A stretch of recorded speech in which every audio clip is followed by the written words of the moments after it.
আল্লাহ তাআলা আমাদের সকলকে এই ফজরের গুরুত্ব বুঝার তৌফিক দান করেন। 10টি গুরুত্ব 10টি ফজিলতের কথা আমরা শুনলাম। আমি আবারও বলছি একটি একটি করে। নাম্বার 1, ফজরের নামাজ মুনাফিকদের জন্য কঠিন হয়, ঈমানদারদের জন্য সহজ হয়।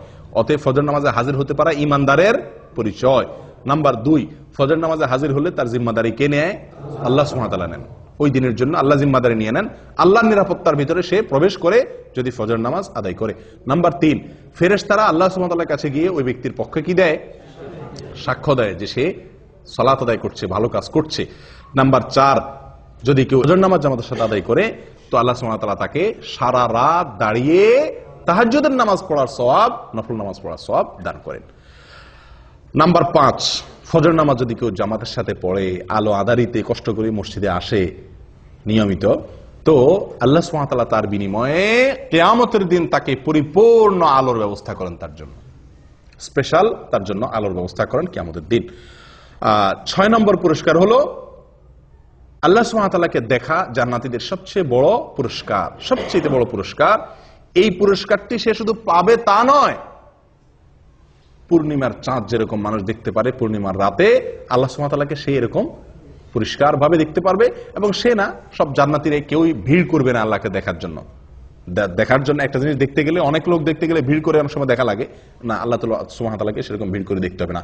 এক কথা, আল্লাহ সুবহানাহু ওয়া তাআলার সাথে সাক্ষাৎ নসিব হবে, দিদার নসিব হবে। কি করলে? ফজর নামাজ জামাতের সাথে আদায় করলে, নিয়মিত আদায় করলে। 7 নম্বর আমল ভাই, 7 নম্বর আমল হলো জাহান্নাম থেকে মুক্তির পরোয়ানা পাওয়া যাবে। কোত্থেকে? জাহান্নাম থেকে মুক্তি। ওই ব্যক্তি জাহান্নামে প্রবেশ করবে না যে ব্যক্তি আসর এবং ফজরের নামাজের যত্ন করবে। নবী সাল্লাল্লাহু আলাইহি ওয়াসাল্লাম তাকে পরামর্শ দিয়েছেন আমাদেরকে, তোমরা যদি সম্ভব হয় চেষ্টা করো যেন আসর এবং ফজরের নামাজ কখনো না ছুটে তোমাদের। বুঝে আসছে কথা? তাহলে কি হবে? নবী সাল্লাল্লাহু আলাইহি ওয়াসাল্লাম বলেছেন জাহান্নামে প্রবেশ সে ব্যক্তি করবে না। 8 নম্বর আমল হলো সকালের সময়ের জন্য নবী সাল্লাল্লাহু আলাইহি ওয়াসাল্লাম কি করছেন? দোয়া করেছেন। কিসের দোয়া করছেন? বরকতের দোয়া করেছেন। তো এই ফজরের সময়টা, এই সময়টার জন্য নবী সাল্লাল্লাহু আলাইহি ওয়াসাল্লাম বরকতের দোয়া করছেন। কেউ যদি ফজরের নামাজ পড়ে উঠে আল্লাহর ইবাদত করে, তাহলে সে নবী সাল্লাল্লাহু আলাইহি ওয়াসাল্লামের কেমন যেন সে কি হলো? বরকতের ভাগীদার হয়ে গেল। এই টাইমে যে কাজ করবে ওই কাজে তার বরকত হবে। 9 নম্বর হলো ভাই, ফজরের নামাজের 2 রাকাত ফরজ নামাজ আদায় করা দুনিয়া এবং দুনিয়ার মধ্যবর্তী সব কিছুর মালিক হওয়ার চাইতে বেস্ট এবং শ্রেষ্ঠ সম্পদশালী সে ব্যক্তি হয়ে গেল। 10 নম্বর হলো ফজর নামাজ যদি জামাতের সাথে আদায় করেন তাহলে মনটা প্রফুল্ল হয়ে যাবে, হাসি খুশি হয়ে যাবেন, নির্ভার হয়ে যাবে, পাতলা হয়ে যাবে এবং এভাবে আপনার সারাটা দিন কাটবে। কয়টা ফজিলত গেল? 10টা।